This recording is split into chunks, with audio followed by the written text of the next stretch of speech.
por incrível que pareça, ainda é um ponto de conflito. Parece uma história velha, a coisa do dízimo, né? Eu vejo assim que o pessoal ainda tem muita curiosidade sobre esse assunto, por incrível que pareça, né?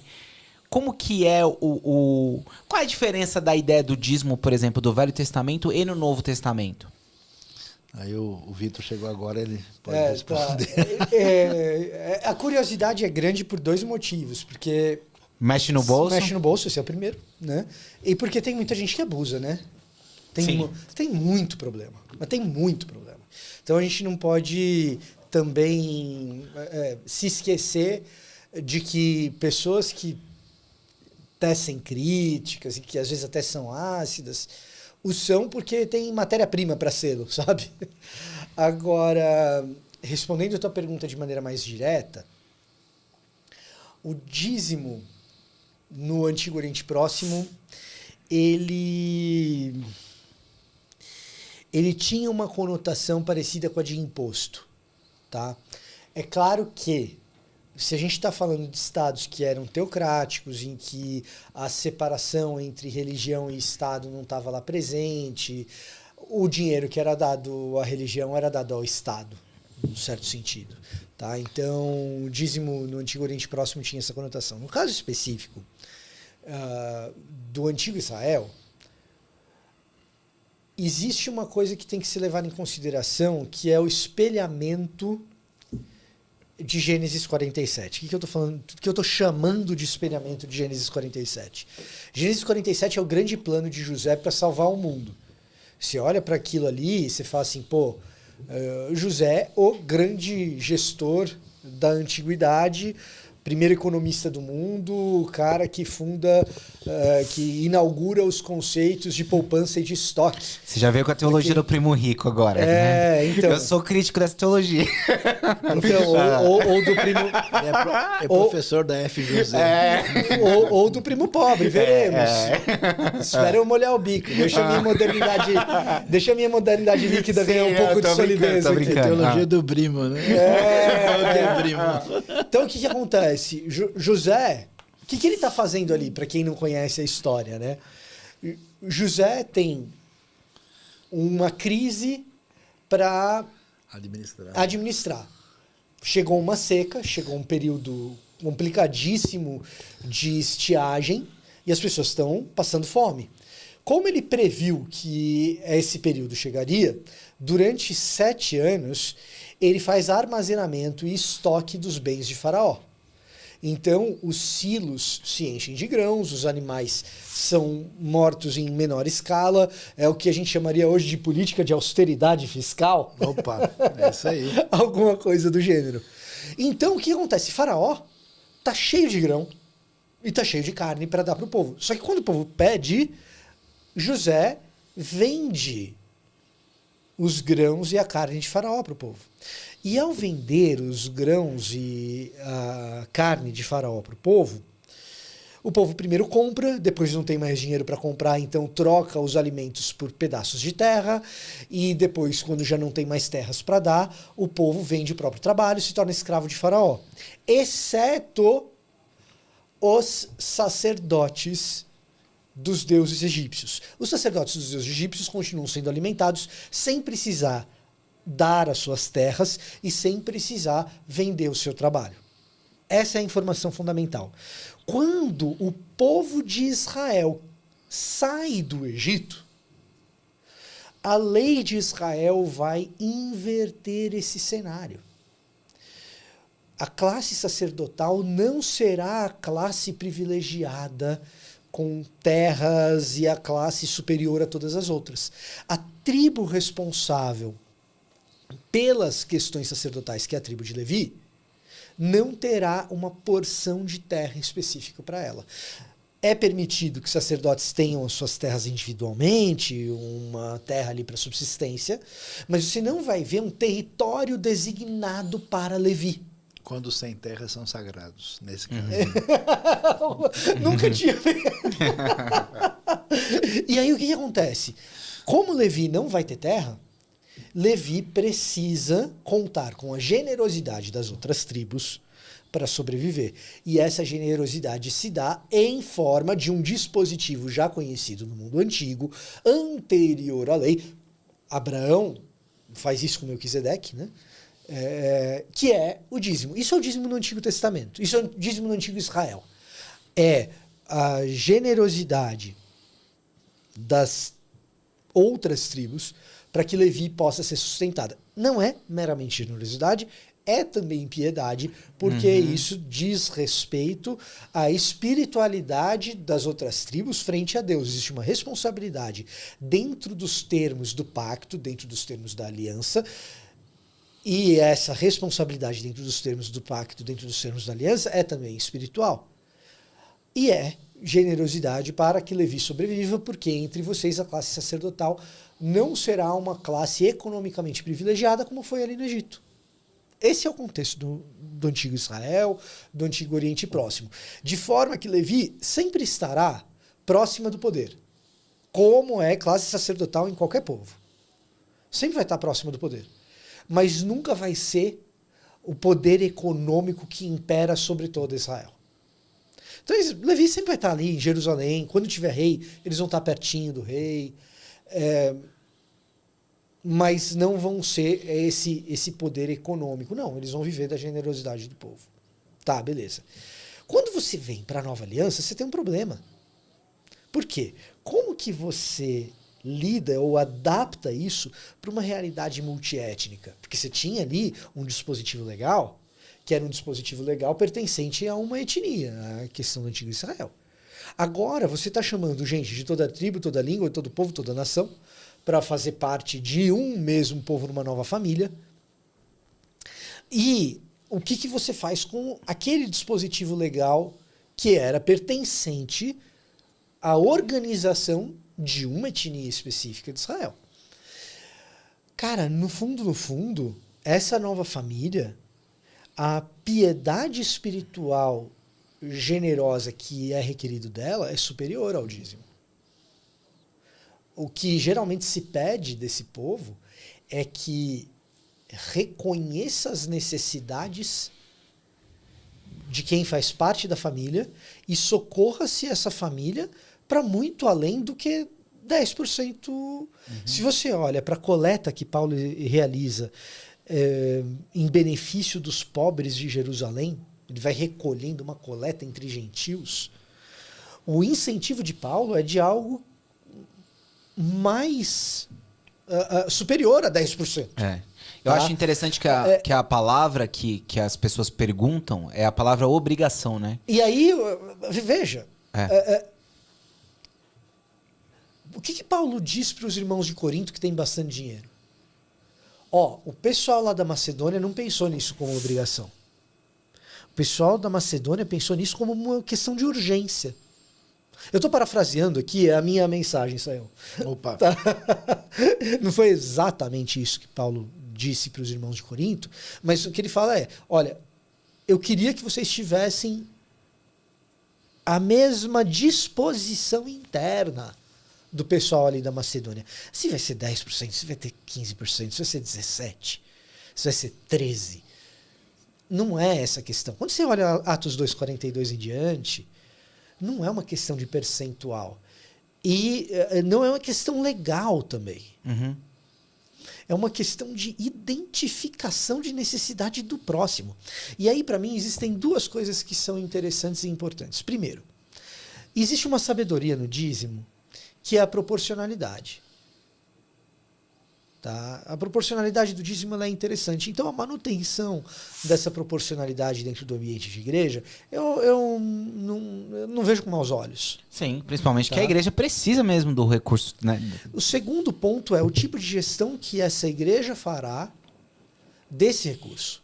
Porque quando a gente olha para o Novo Testamento, não é Levi que está sendo sustentado mais. É quem está passando por necessidade. Então, o que está sendo sustentado no contexto do primeiro século? Primeiro, as atividades eclesiais que demandam recurso. Escrever carta é caro, e não é pouco caro. Distribuir carta, então, é muito caro.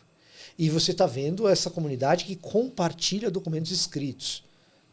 Demanda recurso.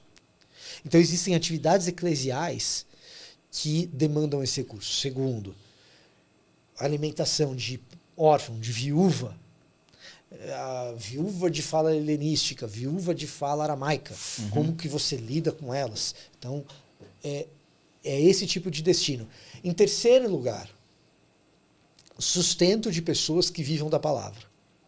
Só que mesmo esse sustento, quando a gente olha para os documentos do primeiro século, se você vai olhar para Didaquê, por exemplo, a Didaquê, ela apresenta severas restrições no que diz respeito ao sustento desses missionários, evangelistas, pastores, etc.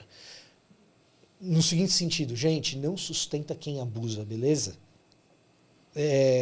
Não fica recebendo gente na casa de vocês que não tem data para sair. Se o cara for folgado e pedir dinheiro, pode mandar embora. Pode mandar embora. A Didaquê é a regra apostólica. É o primeiro documento cristão extra-bíblico, digamos assim. Não tem caráter canônico, mas a gente tem livros espirituais hoje em dia. Você vai ler o Tim Keller, por exemplo? Sim. Super recomendo o Tim Keller. Super recomendo a Didaquê. Era o Tim Keller da época. Muito legal. Eu acho engraçado como eu imagino que tem essa questão da pessoa não confiar na igreja, né? Tipo assim, de achar que a igreja não está fazendo um bom trabalho com... Eu acho que tem algumas coisas mal entendidas do ponto de vista bíblico-teológico. O resumo do Vitor aí foi muito bom. Primeiro que existe essa obsessão, né? Novo Testamento, Antigo Testamento. Existe um negócio chamado Bíblia. Nem tudo que está no Antigo Testamento, que na verdade deveria ser chamado Primeiro Testamento, está colocado fora, porque o que o pessoal não entende é que existem diversas alianças no Antigo Testamento. E algumas delas têm continuidade no Novo, não tem nada fora do lugar. E outras têm uma ampliação e concretização no Novo. Então, essa atitude, o Antigo Testamento é um planeta, o Novo Testamento é outro. Então, se o pessoal fazer isso aqui, com certeza aqui mudou tudo. O erro está na interpretação errada que Jesus teria dito. Vocês viram o que foi dito aos antigos, eu, porém, digo a vocês. Não está falando da lei, está falando de tradição judaica posterior, que muda o que a lei diz numa outra direção. O conflito é hermenêutico, porque é lógico que um judeu piedoso não tem como acreditar se ele tem um negócio que é a palavra de Deus e alguém está mudando tudo. Então, o entendimento está errado. Então, o dízimo, que tem esse pano de fundo, ele é um método de contribuição inteligente. Primeiro, se você tem uma comunidade, tem vários dízimos no Antigo Testamento. Essa comunidade, ela funciona como comunidade, não só como um indivíduo isolado. Para que a gente possa fazer qualquer coisa junto, só se for com a contribuição de todo mundo. Eu morei nos Estados Unidos. E numa certa ocasião, por uma questão de um projeto que tinha a ver com o contexto evangelístico, missionário, a gente foi conversar com o pessoal do banco e perguntando como é que eles lidavam com empréstimos para organizações religiosas. Aí eles disseram o seguinte: a gente quer que vocês tragam aqui a lista dos membros de vocês que contribuem com frequência para as atividades e projetos de vocês. Mas por que tem que ser assim? Muito simples. Se vocês mesmos não acreditam no que vocês têm como projeto, vocês acham que a gente vai acreditar? E vocês só acreditam naquilo que vocês fazem, ou seja, o que realmente comprova os interesses da igreja está na contribuição concreta daqueles que fazem isso todo mês. É nesse valor que a gente faz o empréstimo. Matou a pau. Por que o dízimo é inteligente? Primeiro, o Vitor mencionou, é uma contribuição igual para todo mundo.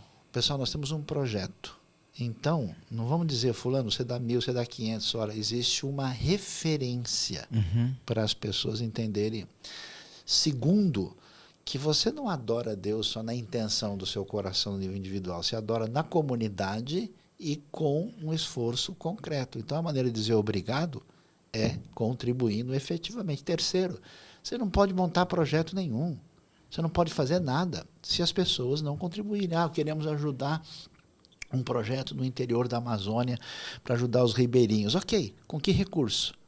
Eu vou esperar aparecer do nada ou eu tenho algum projeto concreto? Então, do ponto de vista da espiritualidade, o Vitor tem toda a razão, concordo com ele, Deus não pede dízimo, Deus pede tudo. Aquele que não renuncia tudo quanto tem não pode ser meu discípulo.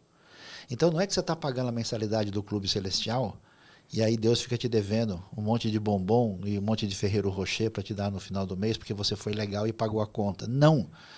Se você foi abençoado, você contribui. Não só com recurso, com seus dons, com a sua vida, com aquilo que você tem a oferecer para o reino, se é que você tem isso como prioridade. Porque o cara, como tem prioridade, ele, sexta-feira à noite, lá, passa a madrugada em frente ao autódromo do Interlagos para ver a Fórmula 1. Quando o cara tem prioridade no futebol, ele vai lá no Emirados Árabes ver o final do time dele e gasta um dinheirão. A gente vê as pessoas realmente se desdobrando por aquilo que elas valorizam. Então a pergunta é, você é seguidor de Jesus? Você é discípulo de Jesus? Então a pergunta é o quanto isso é verdade nas suas finanças. E aí sim, aí vem outro negócio. A questão não é o dízimo ou a contribuição, investimento no reino. A questão são pessoas que abusam das comunidades, independentemente se chamam isso de dízimo, de oferta, contribuição, investimento, seja que nome der, e enriquecem em função do evangelho. Isso é, vamos lembrar do Boris Casoy, uma vergonha.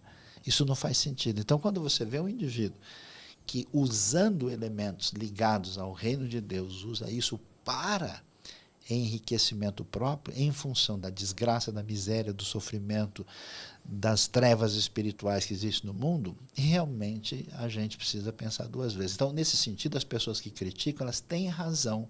E todo mundo deve fazer parte de uma comunidade que tenha transparência financeira, Perfeito. em que a liderança não põe a mão no dinheiro da igreja, a liderança espiritual, que isso seja feito por outras pessoas e que, de fato, os recursos sejam usados para o avanço do reino. O pessoal fala que Deus não muda. Mas não parece que Deus mudou do Velho Testamento para o Novo? A impressão que dá não é essa? Que Jesus é como se fosse uma versão de Deus mais mansa? Olha, o Deus do Velho Testamento é o Deus semítico dos judeus, que é a cara dos outros deuses dos povos. É que o povo é muito ignorante, não estuda história, nem antropologia, nem arqueologia, nem nada. Ele é a imagem e semelhança do povo. Ele é a imagem e semelhança, antes de ser dos semitas judaicos, por exemplo, o deus El, que a gente adora nas nossas canções, El Shaddai, Sim. El Shaddai. O deus El era um deus cananeu, casado com uma deusa chamada Acera. Aí o que os judeus fizeram? Tiraram a deusa Acera da jogada, mas ficaram com El. A própria palavra, a designação de Elohim, vem de El. E na maioria das vezes o Elohim designa anjos, seres superiores de outras naturezas. Olha, a Bíblia, se você for olhar com acurácia, sem medo histórico, intelectual e acadêmico e filológico e histórico de chegar aonde as coisas estavam, você vai encontrar um outro livro que os crentes nunca leram, nem querem ler e os pastores não querem nem saber, porque esse pacotão que está aí é ultra conveniente para manter todo mundo sob controle. Sim. Aí quando qualquer um que saiba disso, e no meu caso, quando eu digo isso, eu viro herege por estar dizendo a sequência da verdade cronológica de como as coisas mudaram. Então, na realidade, a única coisa que vincula Jesus ao Velho Testamento é a genealogia de Jesus que vem do Velho Testamento. Agora, uma genealogia perversa. Porque eu não queria ter aquela genealogia de Jesus, só tem gente canalha ali, com exceção de uns poucos, né? É rei perverso, é gente que matava filho, é gente idólatra para todo lado, é um negócio horroroso. E até os melhores, como Davi, É lindo, lindo, lindo para 3.000 anos atrás, onde todo mundo matava todo mundo, ele matava menos, era um cara mais sensível, mais humano em algumas coisas, mas cometeu as barbaridades que eu dou graças a Deus que meu pai nunca nem em pesadelo sonhou em praticar. Sim. Você vê, por exemplo, Abraão, herói da fé, mas se eu imitar Abraão, eu vou ser excomungado de todos os lugares, porque Abraão não cabe nem nas igrejas evangélicas de hoje, nas práticas do cotidiano dele. Jacó era um bicho que precisava se converter, e até o fim da vida ele continuou amargo. Lá no Egito com José, quando o faraó perguntou quantos anos você tem, aí ele falou aquela quantidade de anos, que chegava perto de 200.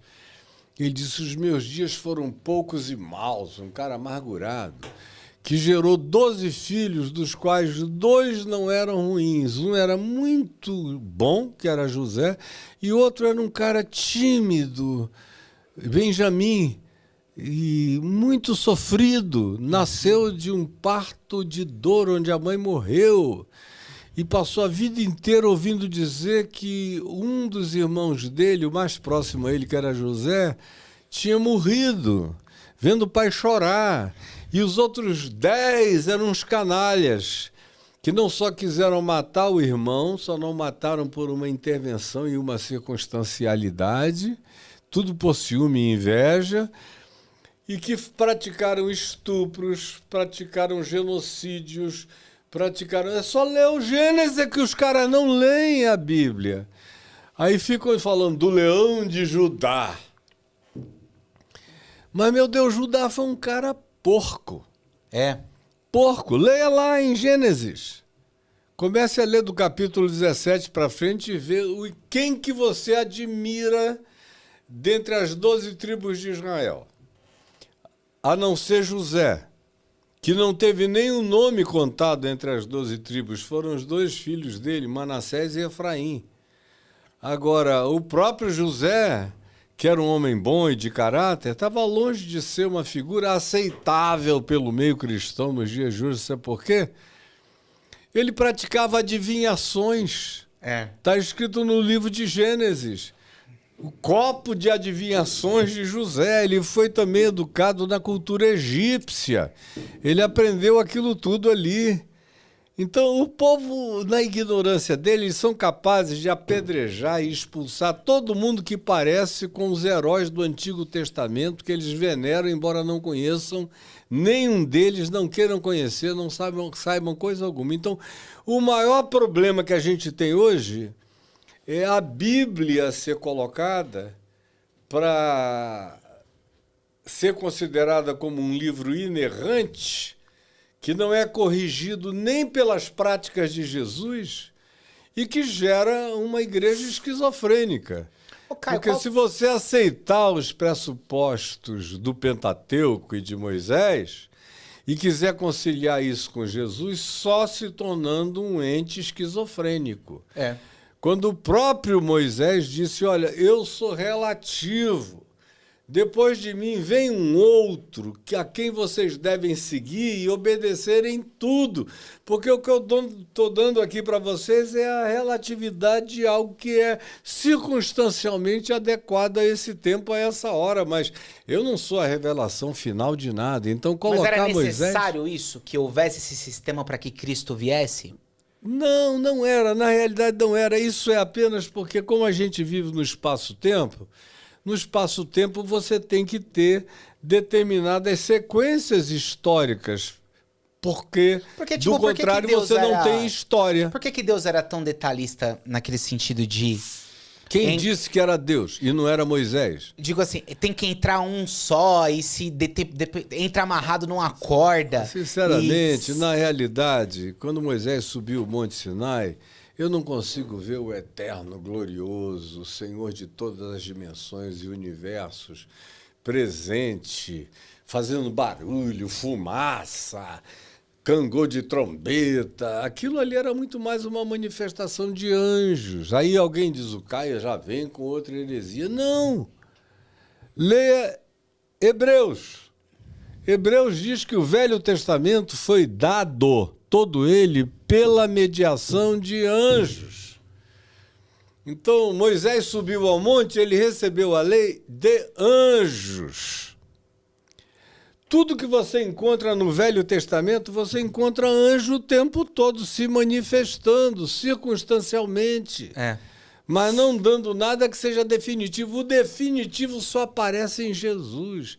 Antes de Jesus, as coisas são relativas. Ô, Caio, por que tanta ordenança, tanta coisa, tanta coisinha pequena? Imitação do Código de Hammurabi, de onde Abraão veio. 300 anos antes de Abraão, surgiu o rei Hammurabi, que foi um cara extraordinário, um legislador, e a lei de Moisés é um chupes do Código de Hammurabi. O Código de Hammurabi era muito melhor. Tinha muito mais detalhamento, tinha inclusive o que fazer com médico canalha, com bruxos, com feiticeiros, com gente mentirosa, com um monte de coisas, tinha prescrições variadas, que você encontra a repetição delas na lei de Moisés. Então também não tem nada original na lei de Moisés. Não tem um mandamento original na lei de Moisés, que não tenha vindo de outros. Aí quando você começa a estudar os egípcios, os hititas, os outros povos da terra, você vai vendo a semelhança toda entre todos eles. Por exemplo, eu estava agora, há 20 dias atrás, no Egito, e com um grupo de pessoas e uma equipe de televisão filmando um documentário comigo. Eu fui mostrando para eles como a maior parte dos templos egípcios são uma maquete, são uma manifestação arquitetônica maior do que a maquete do templo do rei Salomão e do tabernáculo de Moisés. Mesma estrutura? Mesma estrutura. Você entra, tem uma entrada, depois logo tem um átrio, depois do átrio tem um santo lugar, aí você anda, e você entra num lugar onde só o sumo sacerdote especializado entrava. É tudo a mesma coisa. Você chega num templo de Karnak, por exemplo. O adorno todo do templo de Karnak são cordeiros e carneiros para imolação. Bem antes Mas muito antes. Moisés não tinha nascido ainda e já estava lá. É o que você lê, por exemplo, no profeta Malaquias, no capítulo 1, no verso 11, quando ele diz aos judeus: quem me dera houvesse alguém que fechasse as portas desse templo. Sim. Aonde vocês reúnem a iniquidade com ajuntamento solene e me oferecem esses sacrifícios nojentos, porque vocês não sabem que meu nome é glorificado entre todas as nações da terra, onde me são oferecidos holocaustos, oferendas e incensos muito mais puros e sinceros e honestos do que vocês me oferecem nesse tempo. Fala pra Elias, né? Igual você, tem vários outros que não se dobraram, né? Muitos. Isso ali em Israel, mas tinha muito no mundo inteiro. Ou você lê Romanos no capítulo 2, Paulo dizendo que os gentios que nunca souberam da lei de Moisés, nem de lei nenhuma, tinham uma lei posta por Deus no coração deles. E que eles se orientavam por essa lei, e por essa lei eles seriam justificados, e todo mundo saberia disso no dia em que Deus abrir os segredos dos corações da humanidade.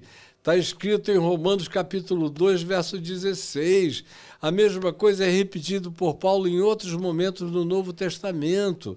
E o final da Bíblia, que é a Nova Jerusalém, vem gente de todas as nações, de todas as línguas, de todos os povos, de todas as culturas.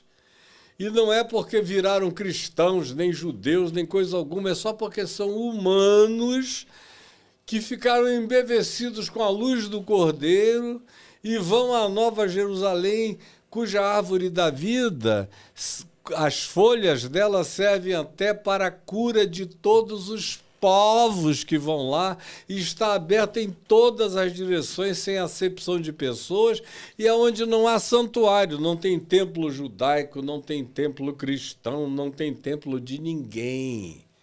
Andei por ela e não achei santuário. Só o que havia era a luz do Cordeiro. Nem o próprio Cordeiro visualmente estava manifesto, era só o resplendor daquela glória, daquela luz. Não tem nenhum lugar de trono para você chegar dizendo: eu cheguei bem pertinho do trono de Deus. Porque tudo isso estaria entronizado no coração, como Jesus já disse que seria há muito tempo. Como é que era você falou, né, que tem essa questão também do mundo bíblico no Antigo e no Novo, né? Quais que são as principais diferenças, assim? Do Antigo e do Novo? E as principais características de cada um, mas assim, falando de uma forma bem básica, claro. Eu né? gosto mais de falar das semelhanças, Tá. porque na antiguidade as coisas não mudavam tão bruscamente como as coisas mudam hoje. Hoje, em questão de um século, muda tudo, tudo vira ao avesso. Mas na antiguidade nós temos 10, 20 mil anos de história, onde a forma de pensar é relativamente parecida. Por exemplo, não há uma separação entre divino e profano. Tudo está no âmbito do sagrado e do divino. Então, Antigo? No Antigo Testamento. E no Novo também. O mundo do Novo Testamento não faz divisão entre sagrado e profano. É tudo o mundo dos deuses. E eu estou falando do mundo do contexto, tá? Os sumérios, os mesopotâmicos, os babilônicos, os gregos e os romanos, eles associavam toda a sua realidade às esferas que eles consideravam como as esferas divinas. Tanto é que a forma deles se relacionarem com os deuses, que era uma forma eminentemente de barganha, era refletido na sua forma de vida, na sua forma de vida familiar, na sua forma de vida em sociedade, na sua vida comunal, na sua vida particular. Os deuses estão em todos os lugares e tudo está dentro do comando dos deuses. Então o mundo era fragmentarizado em zonas de atuação de deuses dos mais variados tipos. Para os gregos existia um panteão, que são os deuses olímpicos. Para os babilônicos tinham certas divindades, que eram as divindades, por exemplo, astrais, o sol, lua, a estrela, as divindades que geram vida. E tudo isso fazia com que as pessoas tivessem uma vida, e novamente usando o termo de forma anacrônica, muito mais religiosa, em termos da consciência de que não existe coisa secular. Por exemplo, hoje nós vivemos numa secularização, por exemplo, há uma divisão muito concreta entre Estado e religião. Na antiguidade não faz sentido falar sobre divisão entre Estado e religião, porque o monarca era considerado filho dos deuses. O monarca era considerado um deus vivo, como os romanos vão fazer a partir de Júlio César, divinizando as figuras romanas, mortas ou vivas. Então, há uma mistura, uma amálgama aí entre aquilo que é ordinário e extraordinário, aquilo que é sagrado e aquilo que é dito profano. Não tem essa separação. E a palavra de Deus constantemente dialoga com esse contexto, porque a palavra de Deus foi escrita dentro desse contexto.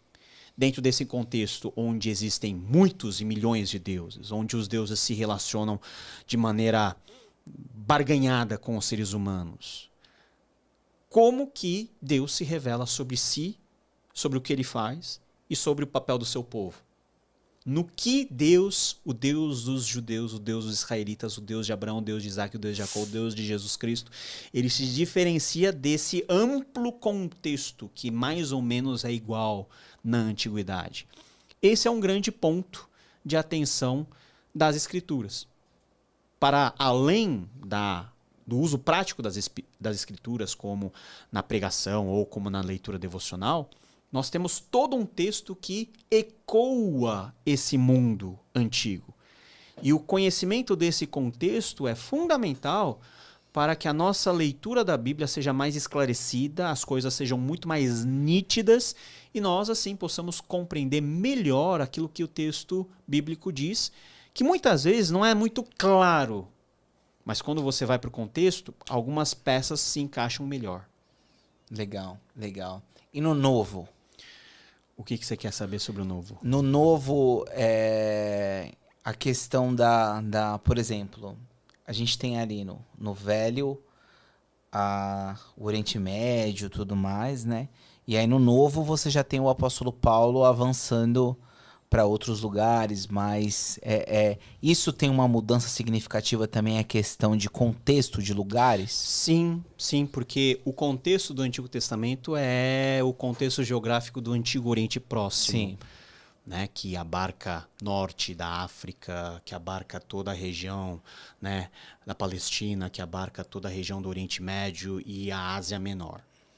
O Novo Testamento, ele mostra Paulo fazendo a travessia da Ásia para a Europa. Né? A Europa, em algumas instâncias, é citada no Antigo Testamento, em alguns lugares, mas a travessia efetiva para um novo mundo, que é o mundo europeu, acontece por meio da expansão do Evangelho. Sim. Então, nós estamos falando de contextos semelhantes, governados por impérios diferentes, em tempos diferentes, e nós estamos falando de um deslocamento do Oriente para o Ocidente. Né? Nós temos esse deslocamento que acontece de forma geográfica, mas também todo mundo que tem as suas particularidades no Novo Testamento, que é o mundo greco-romano, né? É um mundo que tem uma importância muito grande voltada à herança grega, mas um mundo já totalmente dominado por uma forma de pensar muito mais pragmática, violenta, que é o poderio romano, o poderio do Império Romano, que está em pleno domínio de todo mundo conhecido nesse tempo. Existe uma forma correta de ler a Bíblia? Forma correta de ler a Bíblia? O mais importante é ler, né? E não existe uma regra escrita em pedra ou um beabá que a gente utiliza. Não, a Bíblia só pode ser lida dessa maneira. Nós temos dicas que nós damos para as pessoas para que elas possam se aproveitar melhor da leitura bíblica, né? Por exemplo, ler sempre considerando o contexto histórico, porque isso vai localizar muito bem o leitor naquilo que ele está lendo e para ele fazer as aplicações corretas. Porque tem muitas coisas na Bíblia que são colocados como lei, inclusive, e que não faz sentido nós praticarmos hoje. A lei de Moisés falava em trazer um novilho para sacrificar no templo. Se você leva ferro e fogo e fala assim, não, essa é a palavra de Deus, eu tenho que obedecer dessa maneira, você ignora toda essa progressão teológica que leva a uma outra realidade que é praticada no Novo Testamento, que essa sim nós imitamos. Uma vez eu fui convidado para falar daquele texto de Mateus 6 lá, quando Jesus fala que nem os lírios do campo se vestiram que nem Salomão se vestiu como os Não lírios do andeis campo e ansiosos tal. por coisa Não alguma. andeis ansiosos. E aí, o que eu entendi ali, a sacada que eu tive, é que Jesus ele também faz uma crítica à questão de querer funcionar para o sistema. Porque, tipo assim, vocês querem muito funcionar, mas na verdade quem funciona mesmo real é quem não tá dentro dessa lógica. Então, assim, os lírios do campo funcionam muito mais do que Salomão, que é o maior rei, né? Então é legal essa lógica, né? E ele bate dos dois lados, porque Salomão era um rei tido como o mais próspero da terra. E está na escritura hebraica, está no Antigo Testamento, fazia parte da fé, Sim. do imagético da fé do povo judeu. Isso. Não é só um contraste com o materialismo que está ao redor, é o que está dentro da religião também. E talvez Jesus até fazendo uma crítica a Salomão, no caso, que a gente não pega essa acidez que você falou. Nem Salomão com todo o seu esplendor. E foi, tipo Deus, assim, e foi Deus que ungiu e abençoou Salomão. nem Salomão com Mas toda não a era sua isso. vaidade, né? A gente não pega esse tom mais irônico da coisa, né? Não é que a gente, não sei se a gente não pega ou se não há interesse, porque hoje você tem uma base de fé muito mais veterotestamentária, né? Então, Então você não pode desmistificar os personagens do Velho Testamento porque eles são a base de fé das pessoas hoje. Isso. E Cristo é antagônico a isso, né? É muito interessante. Há uma mudança de paradigma muito grande das páginas do Antigo para as páginas do Novo, né? Legal isso daí que você falou, porque em muitas coisas ele desmonta até o Velho Testamento, né? Em muitas. Você pega, por exemplo, Isaías 1. Se crerdes e me ouvirdes, comereis o melhor desta terra. No Novo Testamento, Paulo diz, eu aprendi a viver contente em toda e qualquer situação. É. Você pega, nunca vai faltar um representante teu, Davi, no meu trono. O trono de Israel sempre vai ter, é uma promessa. Aí você tem Jesus dizendo, o meu reino não é desse mundo. Você tem a promessa de que você vai lutar e conquistar uma terra que emana leite e mel, e lá você vai ter o produto, o fruto da terra e vai ser feliz.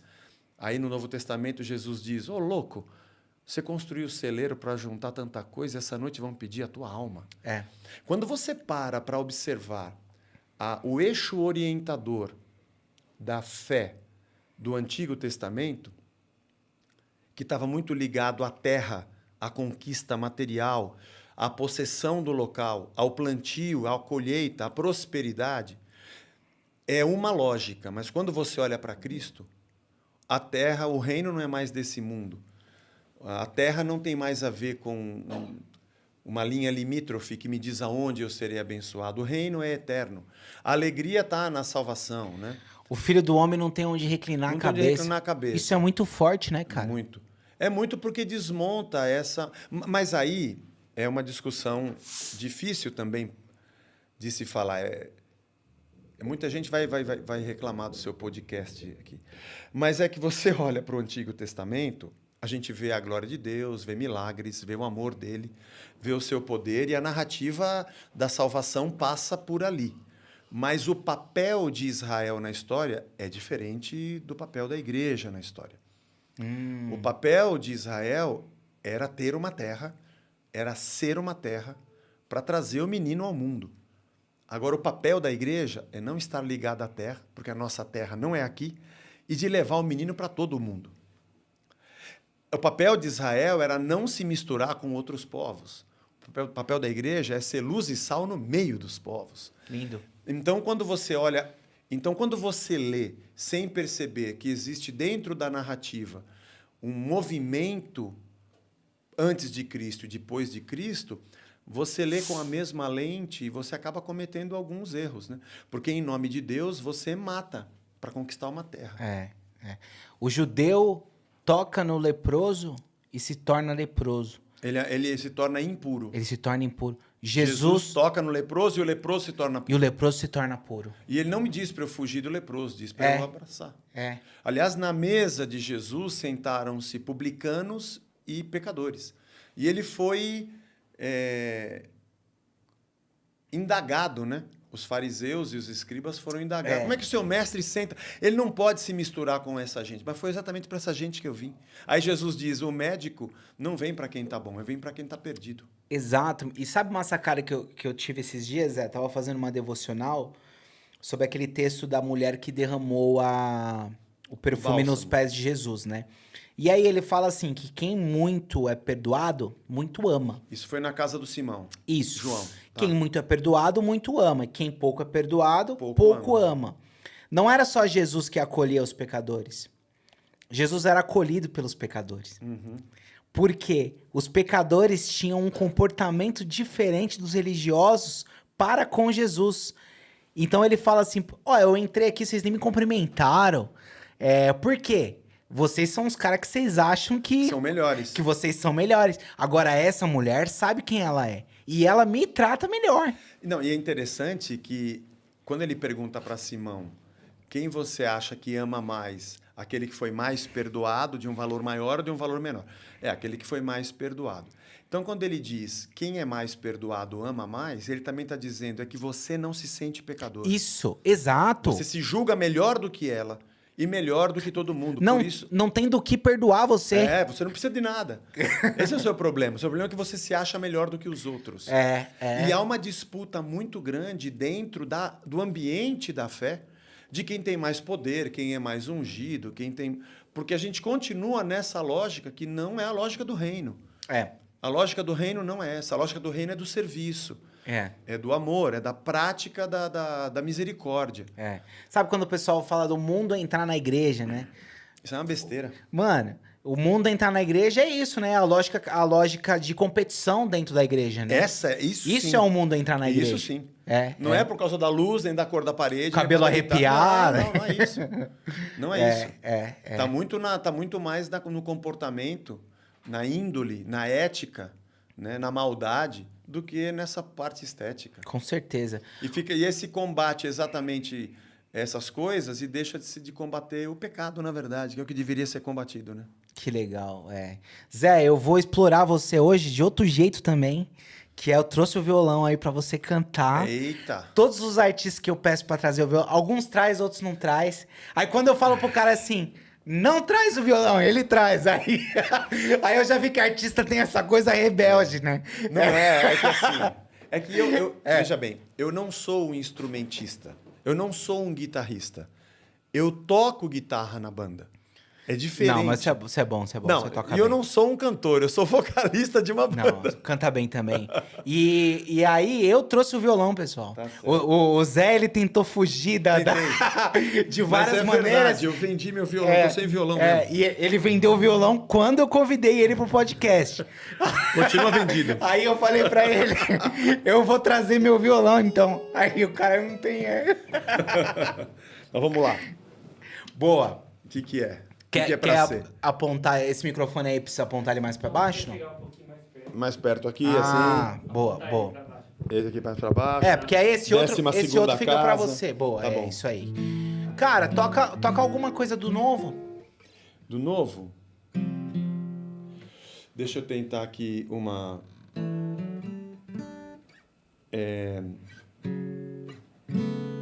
Descobrimos ouro onde não habita o bem e guardamos tudo às 7 chaves.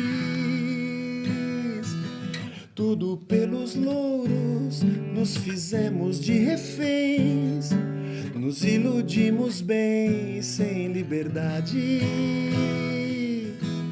Mas onde estavam as flores quando lhe demos espinhos, o homem e seus amores sozinhos?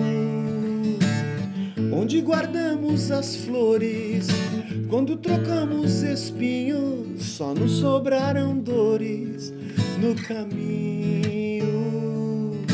Nosso é o tesouro e uma esmola quem não tem, e batizamos tudo na maldade.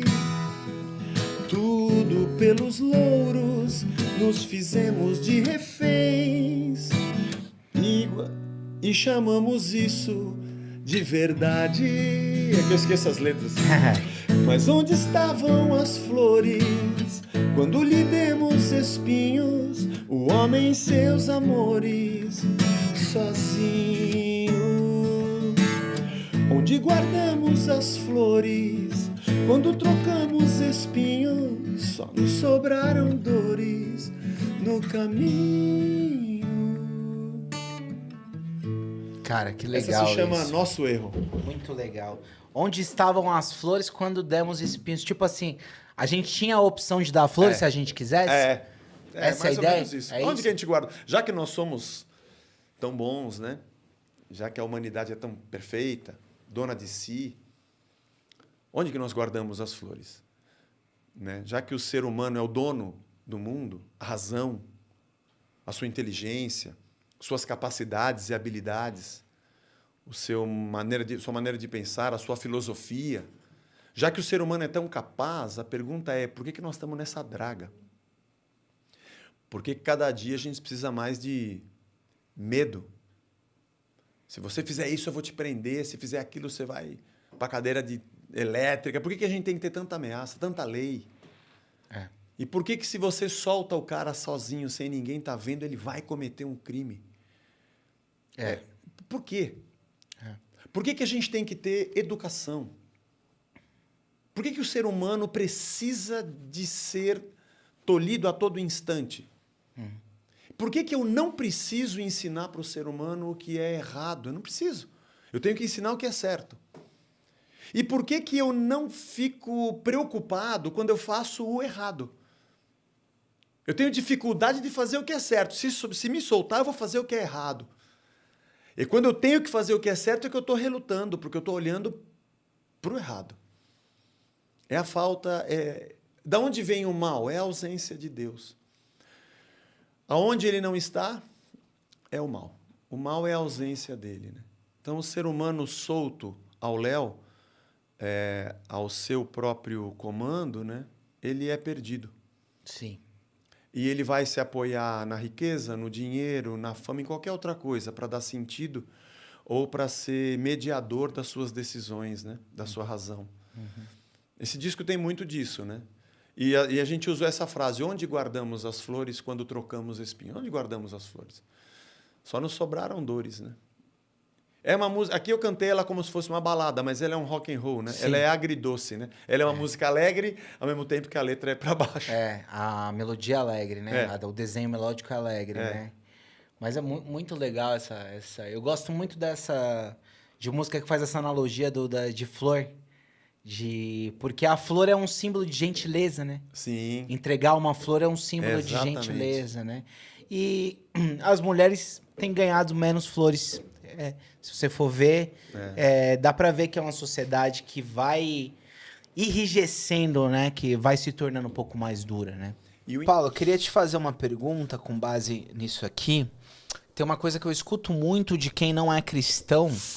Essa é uma fala muito comum. As pessoas falam assim: eu não acredito na Bíblia porque a Bíblia é um livro escrito por homens. Uhum. Como é que você vê isso?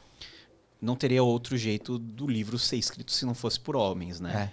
Você já ouviu essa fala? Já. Eu acho que é uma fala honesta. Uhum. Honesta porque crer que a Bíblia é a palavra de Deus é algo da fé.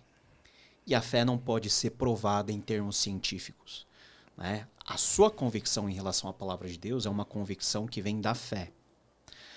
Entretanto, hoje já temos meios científicos muito bem consolidados, não para provar exatamente que a Bíblia é a palavra de Deus. Novamente, isso é um âmbito da fé.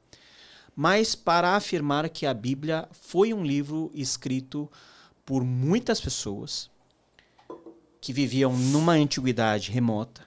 Se nós pegarmos Apocalipse, que foi o último livro escrito da Bíblia, 2000 anos de diferença conosco. Se nós pegarmos Gênesis, Jó, você já pode acrescentar mais 1000zinho aí, pelo menos.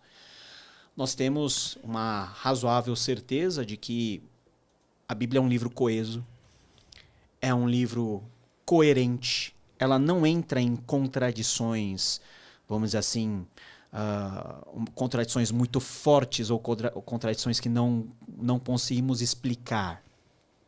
É um livro que, por causa da sua importância e por causa da sua aceitação e por causa do seu papel na formação de civilizações, né? A civilização judaico-cristã é formada por meio das escrituras, nós podemos ter a certeza científica que a Bíblia é um grande livro, que não é fruto de uma mente apenas, mas de pessoas que nunca se viram e que escreveram coisas que se complementam perfeitamente, têm o seu valor chancelado por milênios de história e de tradição. E a Bíblia não é qualquer livro. A Bíblia é um livro importante.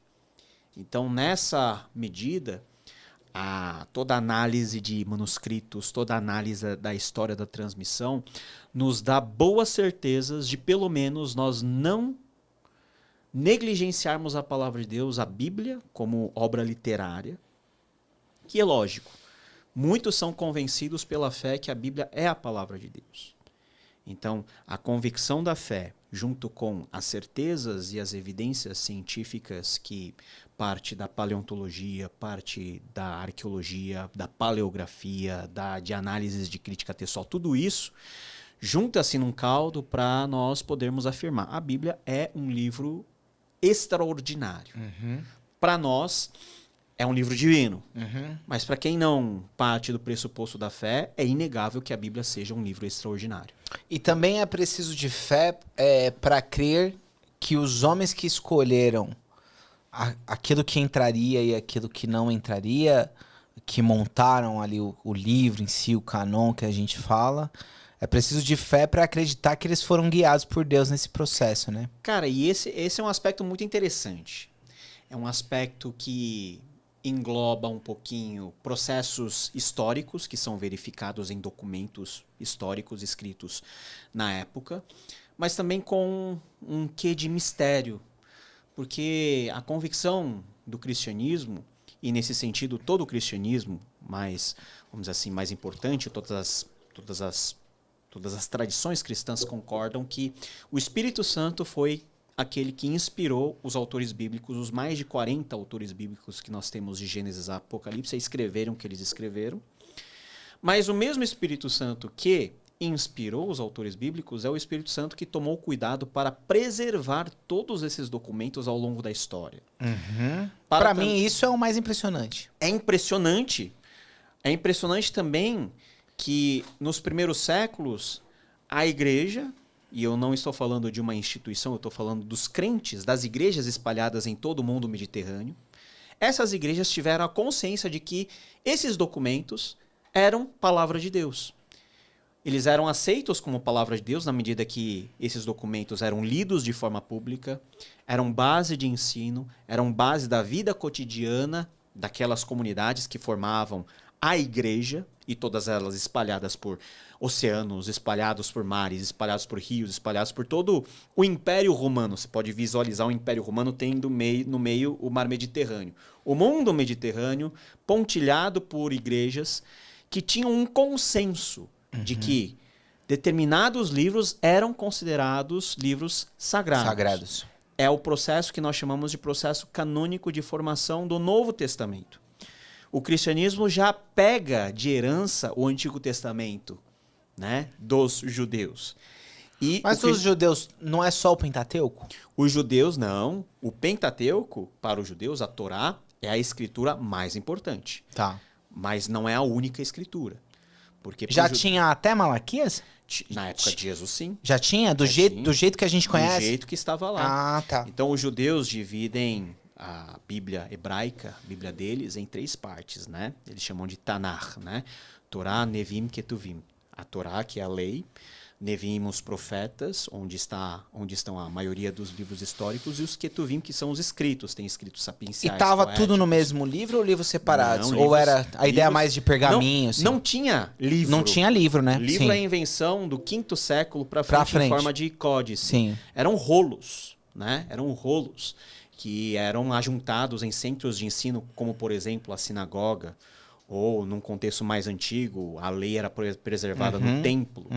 Então, todos esses documentos são assimilados pelo cristianismo, porque o cristianismo crê que esses documentos são a palavra de Deus. A revelação que antecipa a forma do Novo Testamento. Então, a igreja já nasce com a Bíblia no braço, que é o Antigo Testamento. Mas, ao longo do tempo, vários outros documentos do Novo Testamento foram escritos. Os evangelhos foram escritos. E por que os evangelhos foram escritos?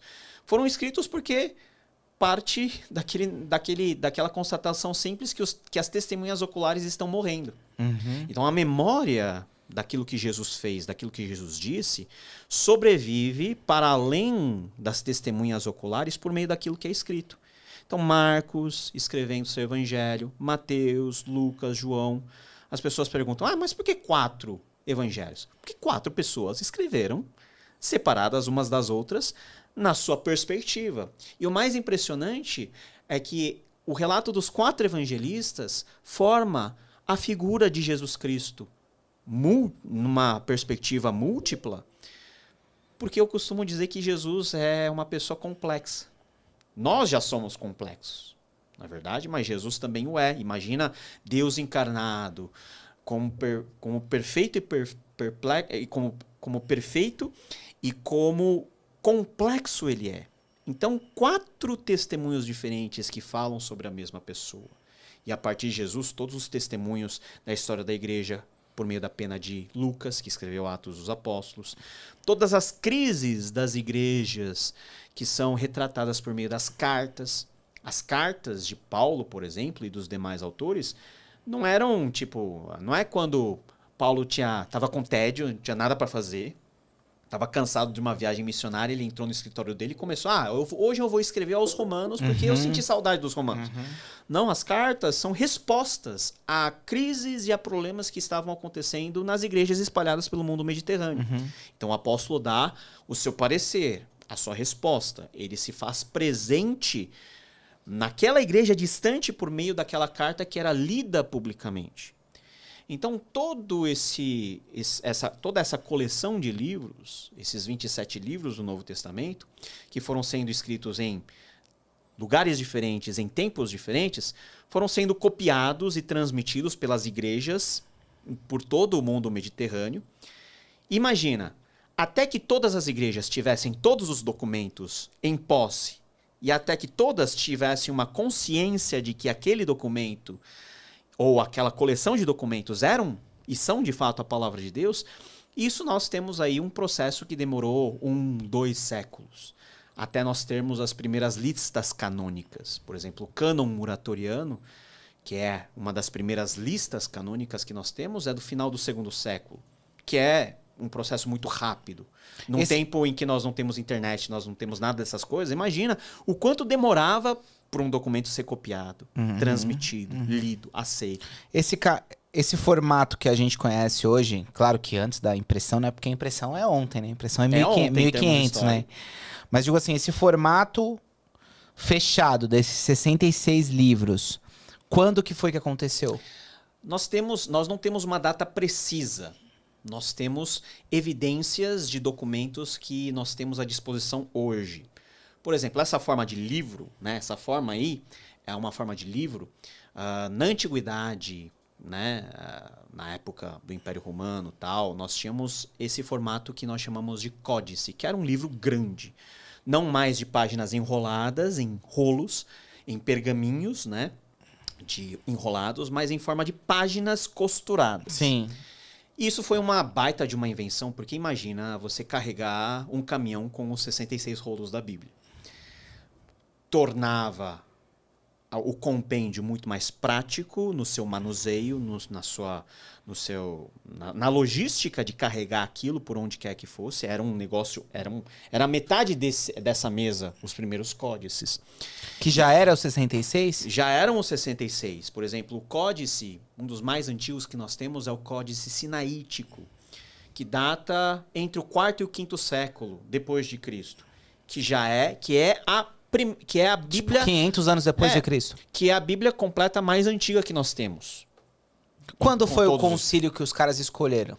Não tem concílio que escolhe. Não tem? Eu achei que tinha um concílio que eles escolheram. Os concílios ecumênicos que acontecem ao longo da história do cristianismo, eles não decidem no sentido de eles se reunirem e os bispos reunidos, porque é concílio, então reúnem-se os bispos, eles estão lá. Então, vamos lá, vamos por votação. Quem vai entrar, quem vai sair? E qual sai.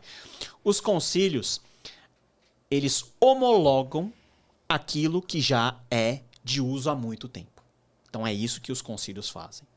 Então, no livro eu listo vários concílios que vão homologar o uso canônico, né, das igrejas com relação a certos números de livros que são as listas, né, tanto do Antigo Testamento quanto do Novo Testamento. Então, a gente tem mitos, né, na internet que o Constantino, no concílio de Nicéia 325, ele, por razões espúrias e por razões políticas, fundou a Igreja Católica e fez a Bíblia. Historicamente, não tem nenhuma evidência que fala sobre isso. Muito pelo contrário. A tendência da Igreja foi sempre no sentido de confirmar aquilo que a Igreja e os cristãos já usavam há muito tempo. E é engraçado que as primeiras listas canônicas não vieram por iniciativa própria da Igreja, veio em resposta a movimentos heréticos que consideravam certos documentos sagrados quando, na verdade, não era o costume dos cristãos considerá-los. Ou quando, por exemplo, vem Marcião e diz que todos os livros que têm algum cheiro de judaísmo, todos devem ser descartados. Então ele fica com o Novo Testamento basicamente com Lucas e com algumas cartas paulinas. Em resposta a esses movimentos, é que a Igreja, os cristãos espalhados em toda a terra, a igreja, nesse sentido universal, precisa deliberar no sentido de confirmar que, desde o começo da igreja, tais e tais livros são utilizados no serviço a Deus, na devoção, são considerados como palavra de Deus, e é com base nesses livros apenas que a fé se sustenta. A formação de doutrina, como que nós praticamos, como que nós vivemos a nossa ética dentro das nossas comunidades. Como é que foi que aconteceu o processo de tirar os livros que são os livros da Bíblia Católica? Foi na Reforma? Isso, né? Nós temos aí o seguinte, a Bíblia, né, o Antigo Testamento foi escrito todo ele em hebraico e algumas partes em aramaico. Depois que Malaquias é escrito e teoricamente o Antigo Testamento para o judeu termina lá, nós temos um longo período de 4 séculos que separa o Antigo Testamento do Novo Testamento. É um período de efervescência histórica singular na história da humanidade, porque nós temos a ascensão de um império, que é o Império Grego-Macedônico, e todo um processo de helenização, ou seja, o padrão de ser grego passa a ser o padrão desejável em todo mundo. E os gregos se utilizaram da sua cultura e da difusão da sua língua para tornar esse processo de dominação muito mais efetivo e muito mais facilitado. Então todo mundo, naquela época, de 3 séculos antes de Cristo até 3 séculos depois de Cristo, todo mundo se comunicava em grego. O grego era a língua franca. E nesse momento, o judaísmo também passa por um processo de helenização. Muitas ideias da filosofia, do platonismo, começam a entrar no amálgama da prática religiosa judaica, e alguns livros são escritos nesse contexto já com essa bagagem não mais judaica do Antigo Testamento, mas com a bagagem grega. E são os livros que nós temos a mais, né, que são, na nossa perspectiva protestante, nós os chamamos de apócrifos. Na perspectiva católica, eles são chamados de deuterocanônicos, ou livros, né, um segundo cânon, ou um cânon secundário, que são aceitos pelo catolicismo como também palavra de Deus. O processo de exclusão desses livros foi fruto direto da Reforma Protestante, né? Num primeiro momento, Lutero os admitiu, mas depois Lutero e companhia, né, todos os reformadores, afirmaram que os apócrifos não eram palavra de Deus na verdade. Até então, eles tinham sido aceitos, mas não deveriam ser mais por vários motivos. Por critérios, por exemplo, relacionados à apostolicidade, ou seja, os apóstolos não citam os apócrifos, ou quando citam, não citam como escritura sagrada. A questão de toda a aceitação de uma bagagem, de uma tradição do judaísmo que não acolhe os livros a mais, os apócrifos, como sua própria escritura sagrada. Não está dentro da Tanakh, não está dentro do compêndio que nós chamamos de Bíblia hebraica.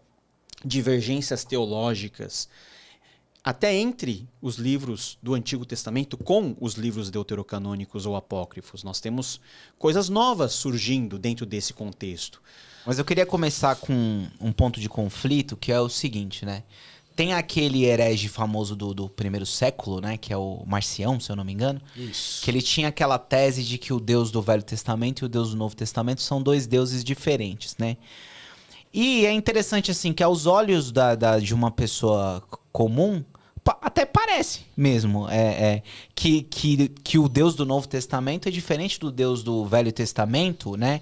E eu queria que o pessoal me entendesse, não vai me colocar na banca dos hereges, não. Mas parece que o Deus do Velho Testamento é o Deus que mata, né? E o Deus do Novo Testamento é o Deus que morre. Como entender isso e a própria revelação do Deus que se revelou em Cristo Jesus, também naquelas coisas do Velho Testamento, e guerras e matanças e coisas assim. Eu queria que vocês explicassem um pouco dessa aparente discrepância de Deus. Deus mudou, Deus evoluiu. Como que é essa ideia? O Vitor tem a resposta. Pode deixar que ele sabe, né? Cara, olha, uma parte... E eu acho que é importante, antes de eu te responder por que o Deus da Bíblia hebraica ou do Antigo Testamento continua sendo o mesmo Deus do Novo Testamento. Do grego? Uma parte dessa história tem muito a ver mais com a nossa cultura do que com o texto. Eu acho que é importante a gente conseguir olhar para a nossa própria cultura e identificar onde que isso acontece para perceber que a gente chega até em elementos perigosos dessa história. O que eu quero dizer com elementos perigosos? Veja só. Marcião, quando faz essa distinção entre Antigo e Novo Testamento, ele faz essa distinção entre Deus do Antigo Testamento e Deus do Novo Testamento, não apenas fazendo uma distinção entre textos, ele também está fazendo uma distinção entre etnias. E isso é fundamental, tá? E isso é uma coisa que é importante a gente perceber que, infelizmente, aconteceu ao longo da história da cristandade. O que eu estou querendo dizer aqui? Eu estou querendo dizer o seguinte: o sentimento anti-judaico no mundo antigo já era uma coisa presente e que se intensifica ao longo dos séculos. E culmina no século XX com o antissemitismo, que a gente nem precisa ficar falando muito a respeito do caos. A história tá aí, né? A história tá aí, o Sieg Heil tá aí, todas as questões do antissemitismo atual até mesmo. A gente fala muito da Segunda Guerra, mas o antissemitismo ainda persiste. E uma parte dessa leitura sobre o Antigo Testamento e Novo Testamento, ela diz respeito a uma predisposição que se tinha já no primeiro século, e que se desenvolve, se intensifica durante a Idade Média e chega na teologia cristã alemã com muita força, de tentar traçar uma distinção muito clara entre uma religião menos legítima judaica e uma religião mais legítima do movimento de Jesus, cristã, e quiçá até mesmo separada do judaísmo. Então, sim, existem elementos no texto que podem levar alguém, se lendo isoladamente elementos desses textos no Antigo Testamento e elementos desses textos no Novo Testamento, chegar a uma conclusão de, parece ter uma falta de harmonia entre essas representações de Deus aqui. Sim, dá para chegar nisso só com texto. Mas a verdade é que, na realidade concreta da história, não é só com texto que se chega nessa conclusão. Existe uma predisposição cultural a gente valorizar aquilo que é ocidental grego e deslegitimar e subestimar aquilo que é culturalmente judaico/hebraico. É uma coisa que se fez ao longo da história. Com esse disclaimer, eu acho que a gente pode ir para os textos específicos e falar, bom, eu já sei que existe talvez uma predisposição aqui de olhar para esse texto de uma determinada forma, para aquele texto de uma outra determinada forma, por causa dessa predisposição antijudaica. Mas aí a gente pode olhar texto a texto, caso a caso. Eu quero sugerir, por exemplo, que existem uma miríade de textos do Antigo Testamento que revelam um Deus misericordioso.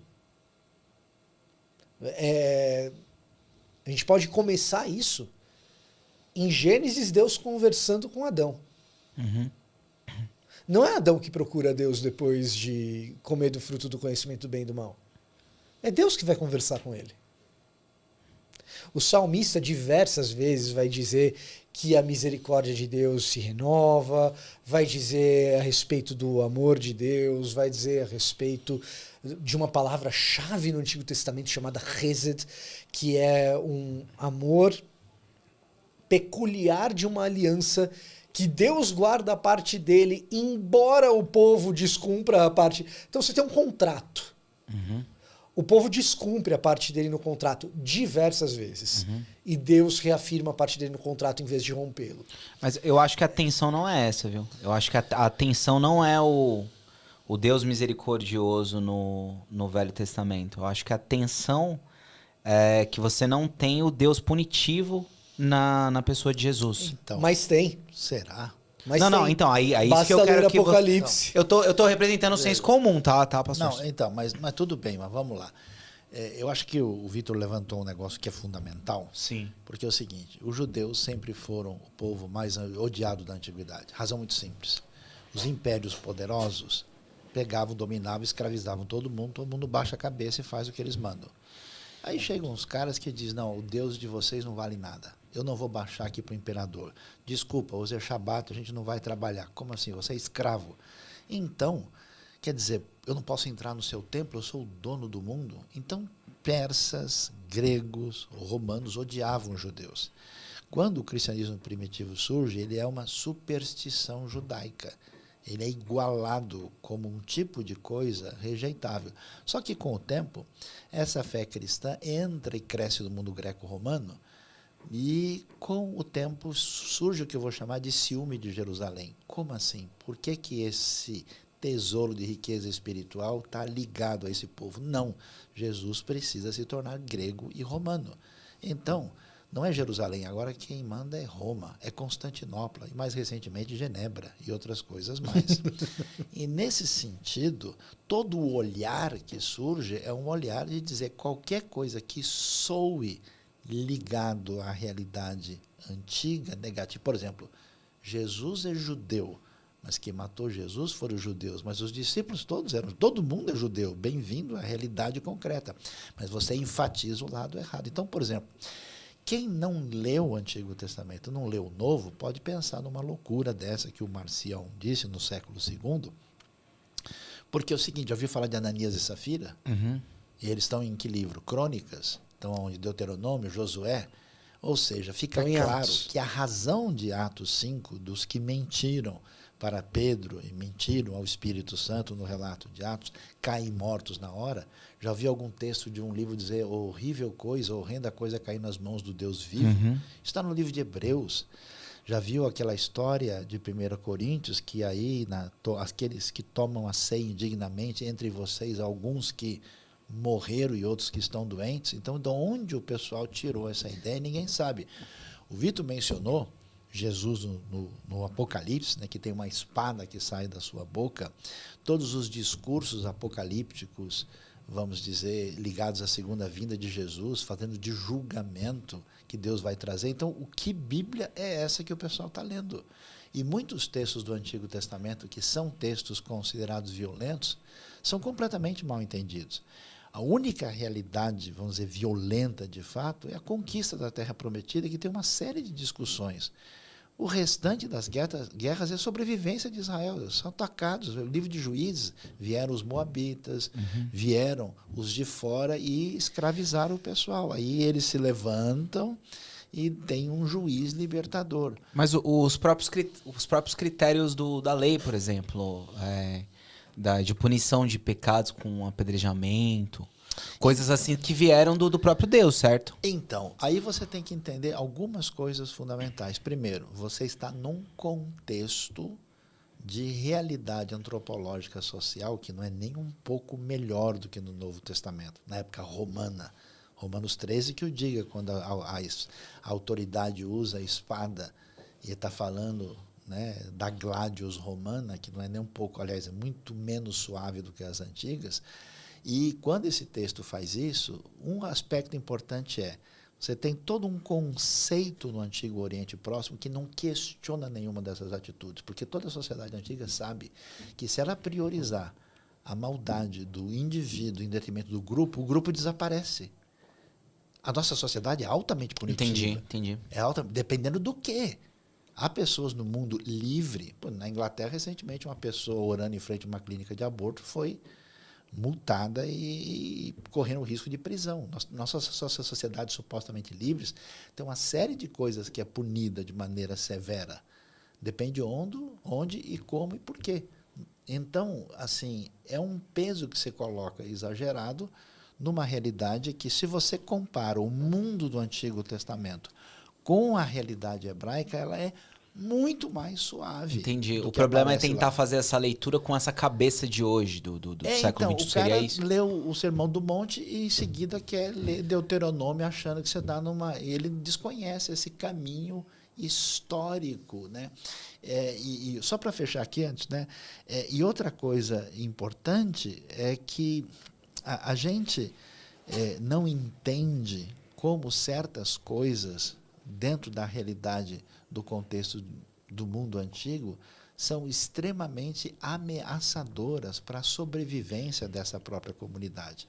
Então, se eles fossem, digamos, leve nesse processo, a gente sabe, e eu acho que a prova significativa é uma só: os grandes impérios que foram frouxos na sua situação moral estão todos enterrados, estão nas ruínas do museu.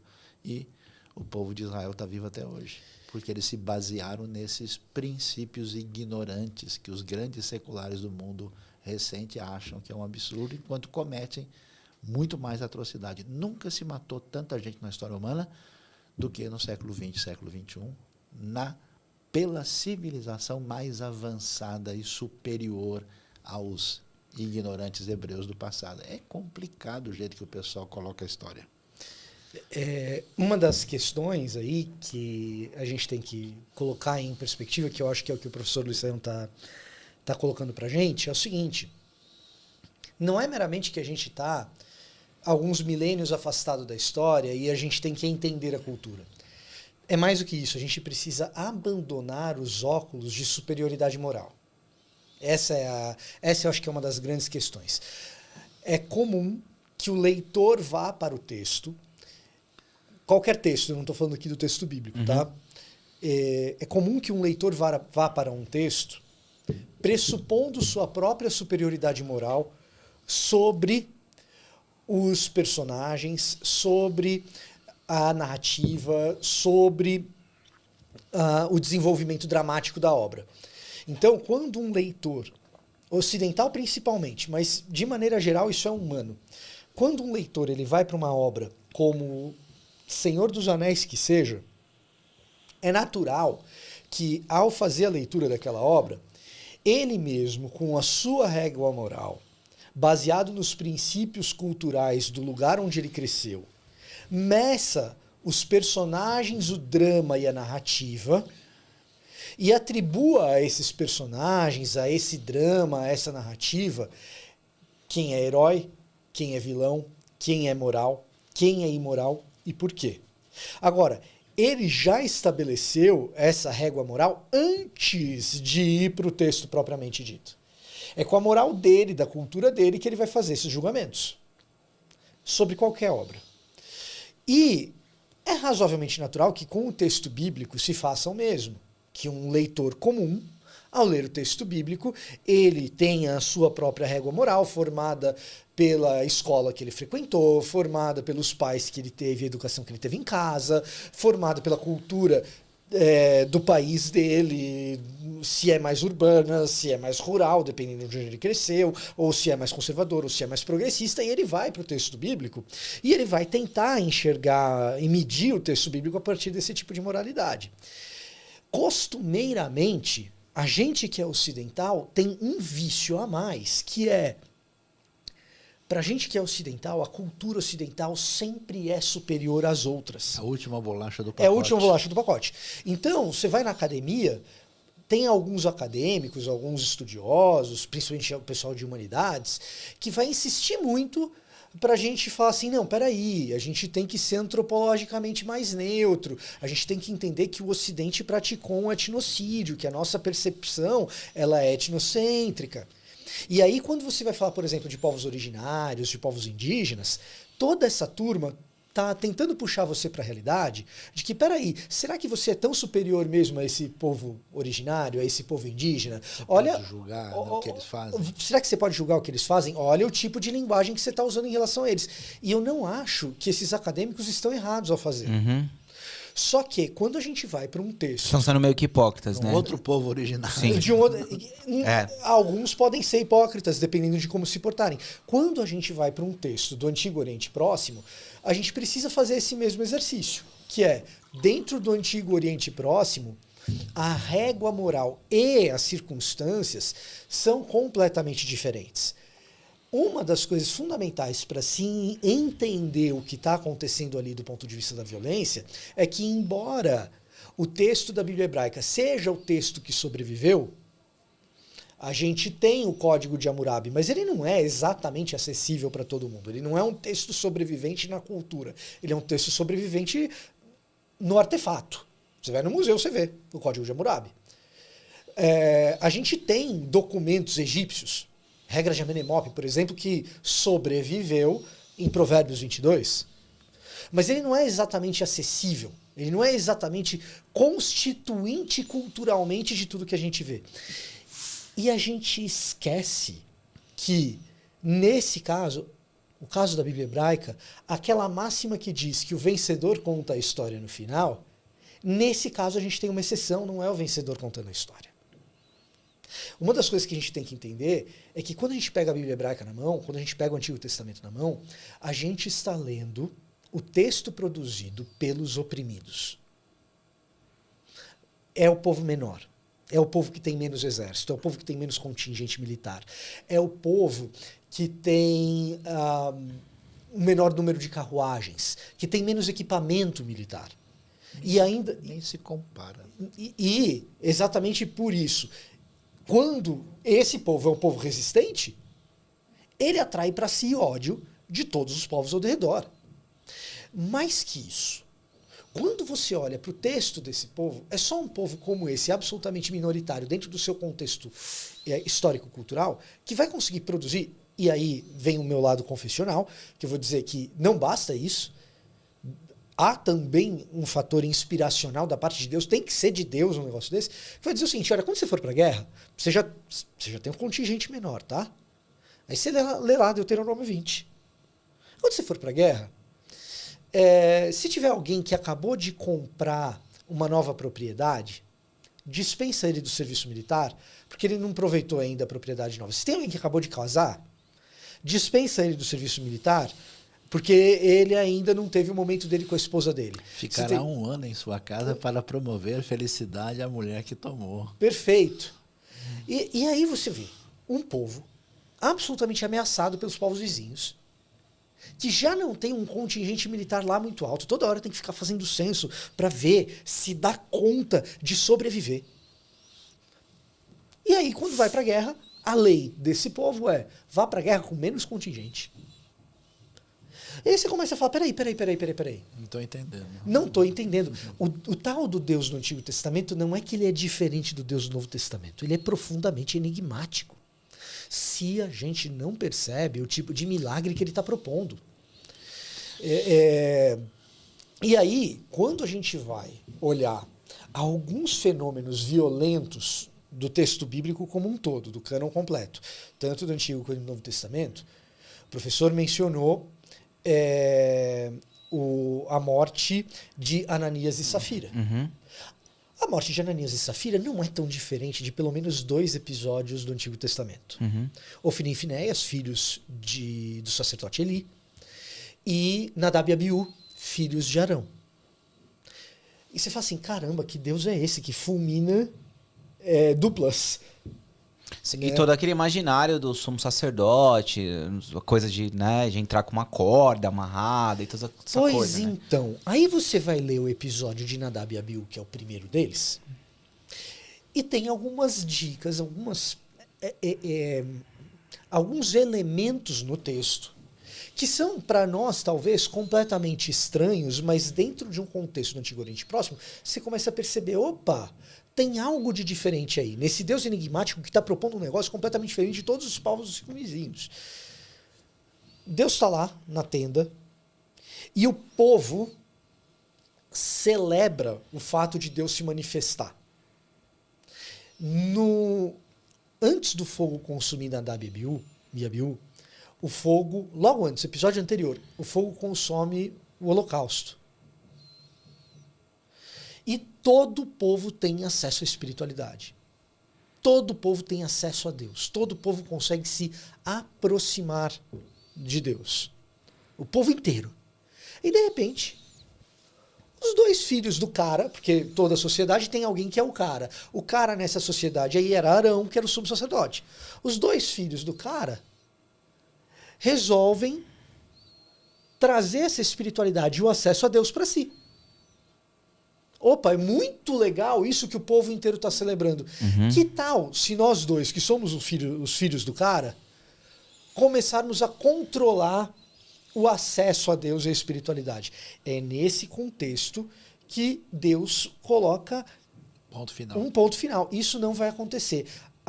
Não haverá uma elite que me controla entre vocês. Isso existia quando vocês estavam lá no Egito. O sacerdote de Om, o Potífera, sogro de José, era esse tipo de cara. Os sacerdotes de Heliópolis eram esse tipo de sujeito. Agora, Ofni e Finéias não vão fazer isso, Nadab e Abiú não vão fazer isso, e mais tarde, Ananias e Safira, só porque são ricos, também não vão. É isso que o Vitor está levantando, que me parece, para deixar a coisa mais clara, é o seguinte.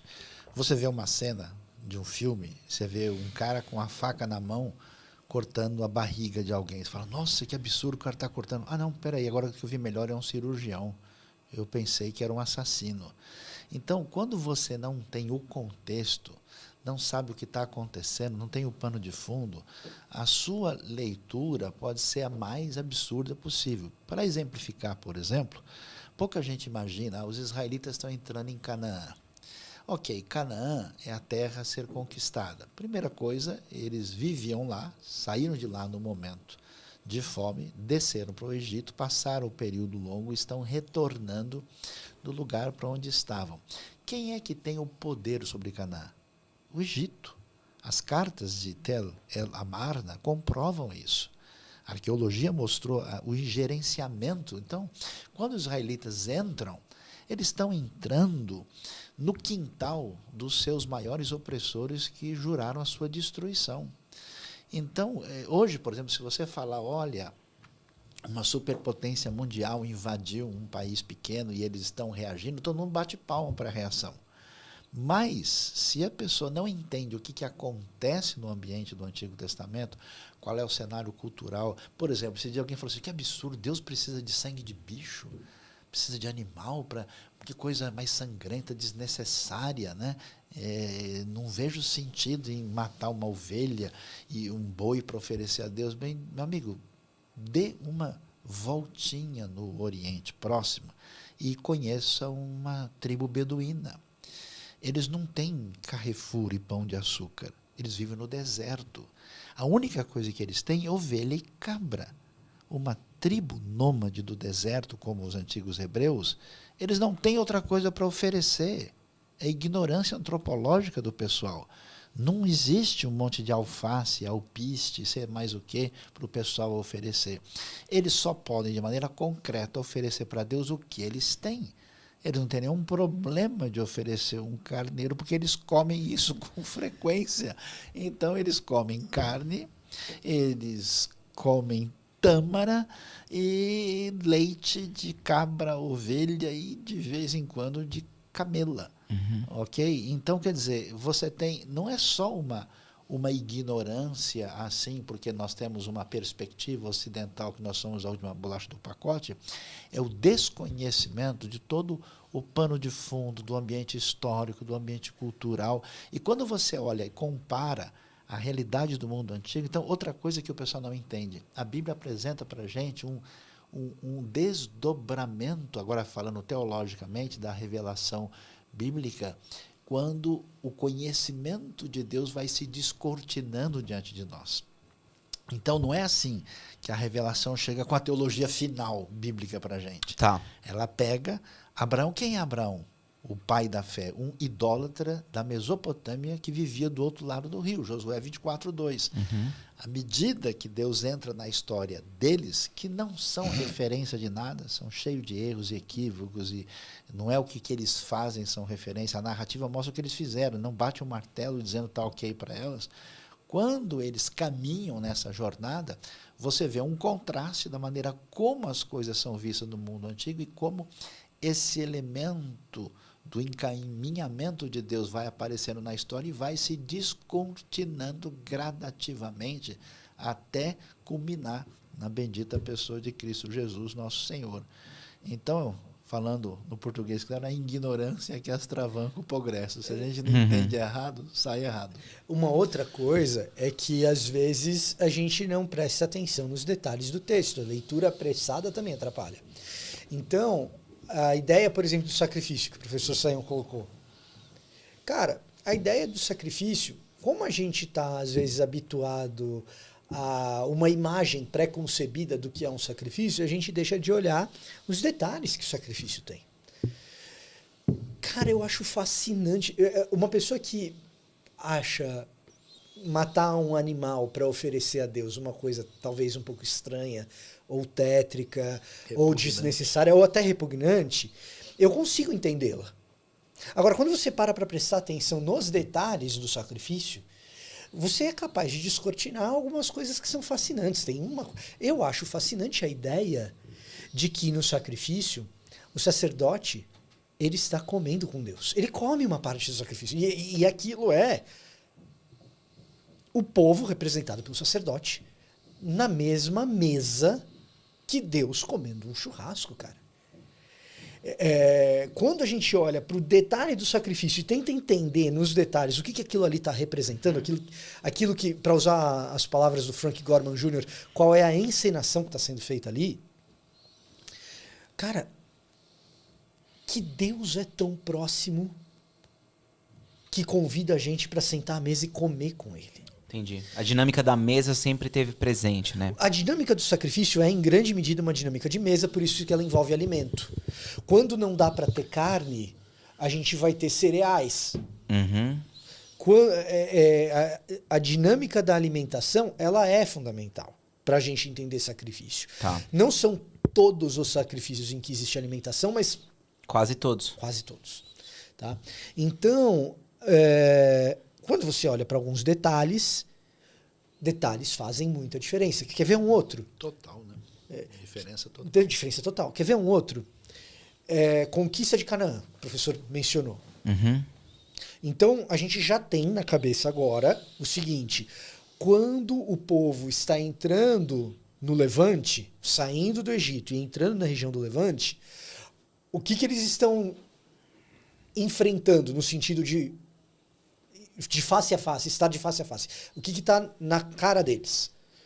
Seria mais ou menos o que a gente chamaria hoje de colônias, mais ou menos, colônias egípcias, que estão lá, mas são povos, vários povos, que foram ali dominados e que têm as suas próprias cidades. E aí a mais famosa delas, quando a gente fala de conquista da região do Levante, é Jericó, obviamente, por causa das muralhas. E por causa de Josué e da maneira absolutamente miraculosa que as muralhas ruem depois de 7 dias dando voltas em torno delas em silêncio e tal. Detalhes. Detalhes são importantes. São 7 dias dando volta. E aí toca-se uma trombeta. E as muralhas ruirão, como diria a canção de criança que a gente está acostumado. E se você é um evangélico raiz, pentecostal talvez, você sabe que tocar trombetas é tocar chofar. Sim. Essa é a palavra comum que a gente usa para o chifre de carneiro, que era um berrante. Na prática era um berrante, que é como se fosse a trombeta. Nessa passagem, não é chofar que está lá. É Yabel ou Yobel, que é o mesmo vocábulo que a gente usa para uma outra passagem muito famosa, o ano do jubileu, que não são 7 dias, são 7 semanas de anos, para que ao 50º dia tocasse-se a trombeta, o berrante, e anunciasse-se Dror, a libertação, a liberdade. E aí você está vendo essa narrativa, e de repente tem o berrante sendo tocado. E você fala assim, tá, será que vai vir libertação também? Porque se você está prestando atenção no detalhe. E no padrão de repetição de histórias, tem um autor bastante famoso que ensina a gente a ler a Bíblia prestando atenção nesses detalhes literários e padrões de repetição, que é o Robert Alter. Se você começa a olhar esses padrões de repetição, é razoável você pensar assim, será que vai ter libertação aqui? Porque o que você está esperando no padrão natural da narrativa é a destruição do povo, é a destruição das muralhas e uma vitória militar, e uma conquista militar. Poxa, será que vai ter libertação aqui? E tem, cara. A hora que você olha para os detalhes da história, tem. É o foco principal. E é o foco principal. Raabe está sendo liberta ali.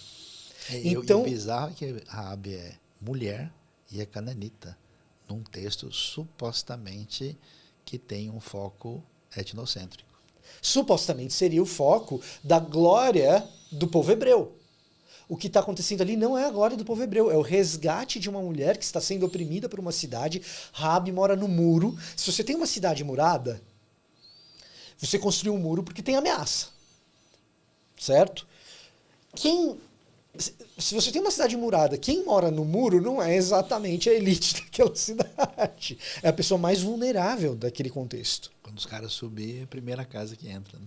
Você lê na literatura dos Macabeus, por exemplo, os mortos, os heróis mortos, né, sendo honrados ou sacrifícios sendo feitos em memória dos mortos para o resgate e a remissão daqueles que já morreram.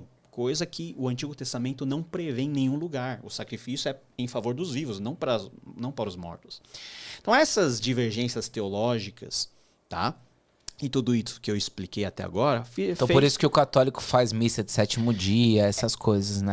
A relação que o católico tem com os mortos, com os santos que morrem, muito disso vem dessa bagagem ancorada nessa literatura. Então, esse é um ponto de diferença entre o católico e o protestante. Uma igreja evangélica jamais teria um culto em homenagem a alguém que morreu, né? Não no sentido desse culto beneficiar o morto. Exato, um culto em homenagem a alguém que morreu. Nós temos ofícios fúnebres, né? Isso, o velório, né? Tal. Mas agora, tipo, o estilo é a missa do sétimo dia, já faz 7 dias que a pessoa morre. Nada dos vivos afeta os mortos na perspectiva protestante, porque uma vez que morreu, segue-se o juízo. Mas você veja que as vários tipos de diferenças que nós temos entre as tradições cristãs também vêm desse contexto canônico, do que você aceita, do que você não aceita.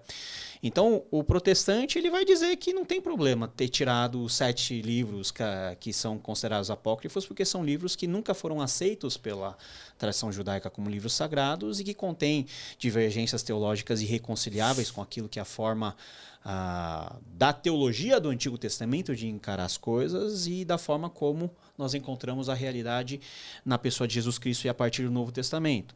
É lógico que os católicos vão defender o uso desses livros por causa de toda a tradição que vem a partir da redação desses livros e esses livros sendo assimilados dentro de uma tradução importante do Antigo Testamento que é a Septuaginta. Na Septuaginta tem todos os deuterocanônicos.